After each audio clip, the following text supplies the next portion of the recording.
Alright. Ayan po guys, magandang hapon po sa ating lahat. At ngayon po guys ay muli po tayong mag-vlog na kung saan ay magluluto po tayo ng adobong pusit. Ayan, so ito po yung ating pusit guys. Ayan, ang laki oh. Ang laki ng ating pusit guys. Ayan.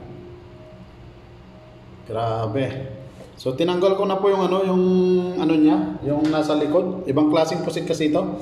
Ayan, ito po yung galing sa likod niya guys, yung matigas. Ayan. So ayun po guys, hihiwain po natin para hindi masyadong malaki. Kaya hati-hatiin po natin guys. At meron pa tayong mga maliliit dito guys. Ayan. Meron din dito mga maliliit. Ayan po. Ayan. So sasama na natin lahat yan kasi 1 kilo to eh. Yan, 1 kilo lahat to. So lulutuin po natin ng adobo guys. Bilang ulam natin hanggang 2 to 3 days guys. Ayan, 2 to 3 days na naman ang ulam natin. Alright. So ayan po guys, hiwain po natin. Ayan, maliliit lang para hindi masyadong kasi pagka malalaki, siya makunat. Ayan, mayroon akong tinanggal na na isda nga pala. Ayan, kumain siya ng isda. Ayan oh. Meron mo yun. Ayan, galing sa tiyan niya to, kinain niya. So ayan po guys, watch and learn guys kung paano tayo magluto ng adobong pusit. Ayan. Hatiin natin. Ayan, siguro mas maganda kung alisin ko yung niya yung balat. Ayan, tinanggal ko na rin po yung itim guys kasi hindi maganda yung yung itim. Dapat tinatanggal. Ayan, so hatiin natin yung kanyang ulo guys. Alright. Ayan, so nahati na po yung kanyang ulo. Ayan, hati na siya. So ilagay po natin siyempre sa ating lato. Ayan, sa ating lagayan. Alright. So ayan po guys. At ito naman po maliliit guys ay hatiin lang po natin sa 2. Ayan. So isama na natin yung ulo guys. Tinanggal ko na rin yung yung ngipin niya guys. Tinanggal ko na rin yung ngipin. Ayan. Para hindi tayo makakain ng ngipin ng ng pusit. Ayan po guys. Alright. So medyo marami-rami ito guys. At pang natin. Pang ulam natin ng 3 araw guys.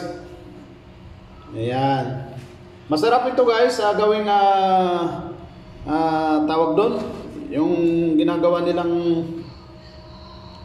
kalimutan ko yung tawag doon. Ayan. Calamaris, maganda sa calamaris to guys.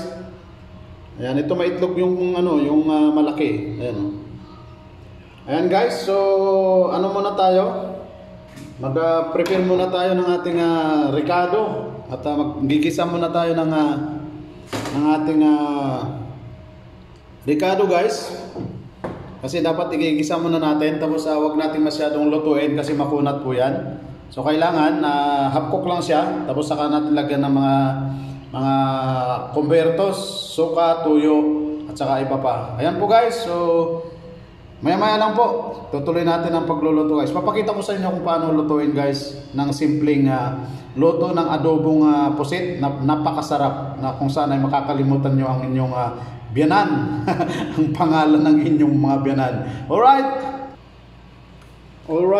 So mainit na po yung ating kalan guys. Ilagay na po natin yung ating bawang. Ayan. At siyempre po, isunod na rin po natin yung ating luya kasi parehas din po yan. Ayan po guys. Ito po yung ating napakasimpleng luto ng adobong pusit guys na kung saan ay napakasarap din. Ayan. So simpleng luto siya pero napakasarap siya. O diba guys? Ipapakita ko sa inyo guys kung bakit sinasabi kong napakasarap yung aking menu na pusit. Ayan. Simple lang yan ang pagluluto guys. So lalagyan po natin ng pinakamasarap para masabi po natin siyang masarap. O di ba guys? Simple lang po yan eh. Simpleng luto pero napakasarap. O di ba guys? Alright, so ilagay na po natin yung ating sibuyas. Di ba guys? Marami tayong pangsaho, pang convertos. Ang Ricardo guys. Ayan, dahil mayaman tayo sa sibuyas dito. Kinakain ng hilaw. Kaya lang, pag ginamoy mo naman yung kanilang hininga, ayun, talagang mahihilo ka kung hindi ka sanay. O di ba guys? Alright, so maya-maya lang po ay ilalagay na po natin yung ating pusit guys. Alright. So ilagay na po natin guys yung ating pusit guys. Ayan. Ayan, kasama na rin po yung sili dyan. Nakaibaba na po yung sili. So isasama na po natin. Ayan, alright. Ayan guys, so ano lang po to guys. Hindi po dapat masyadong maluto siya. So kailangan ano lang siya, half cook. At lalagyan na po natin ng lemon. Ayan, lemon po yan guys. Ayan, kaya po sinasabi kong masarap yung ating menu ngayon dahil may mga iba-ibang ano po ang ilalagay natin. Ibang cobertos o Ricardo. Ayan, siyempre po suka. Ayan, may suka po yan. Lagyan po natin ng suka, dato puti. Ayan, dato puti. Once again, pinopromote kita. Ayan. Kasi titigas po yan pagka ano. Kaya kunti lang po yung suka natin lalagay. Alright? Siyempre, dapat mayroong Jopram banana ketchup. O di ba guys? Mahanghang to guys. So, kunti lang po yung lalagay natin.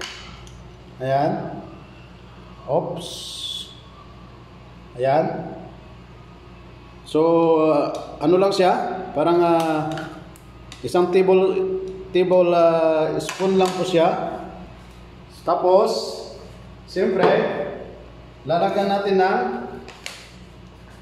durog na paminta guys. Ayan. Alright. Okay.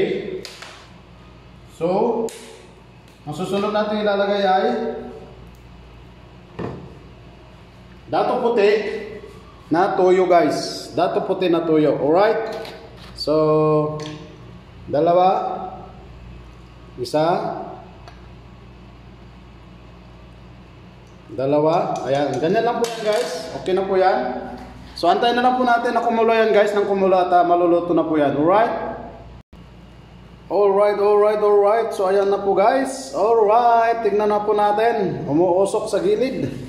Ayan guys. Tignan na po natin kung ano na po ang nangyari sa ating adobong pusit. Ayan. Siyempre mainit. Wow! Woo! Grabe! Lami-lami! Namit bay.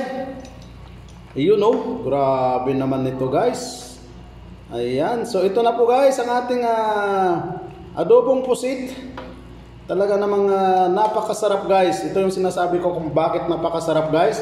Dahil may kasama pong pagmamahal. Ayan. Punong-puno po ng pagmamahal yan habang niluluto ko guys. Kaya masabi po nating napakasarap. Alright?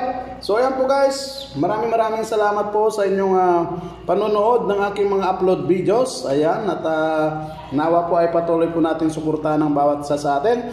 At siyempre po sa aking mga live stream. Ayan. Sa mga hindi pa nakadikit sa akin, dumikit na po kayo.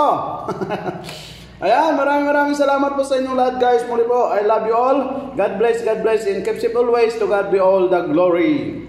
Bye-bye!